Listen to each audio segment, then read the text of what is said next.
நல்லா கேட்டுடுங்க. எனக்கு ராசியான மோதிரம் நேற்று ராத்திரி களவு போயிருக்கு. இந்த வீட்டில் வேலை செய்ய வேலைக்காரன் எவனோ தான் எடுத்திருக்கான். கண்டுபிடிக்க வேண்டியது உங்க 2 பேருக்கு பொறுப்பு. எவன் எடுத்தான்னு இன்னைக்கு ராத்திரிக்குள்ளால எனக்கு தெரிஞ்சாகணும்.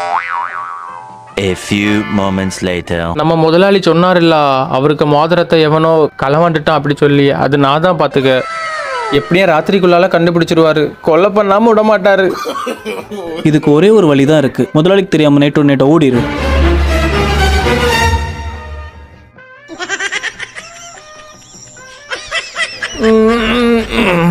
நண்பனே, நீ எப்போ பார்ப்பனோ கடைசியாக ஒருக்கா சொல்லிட்டு போயிடுவோம்.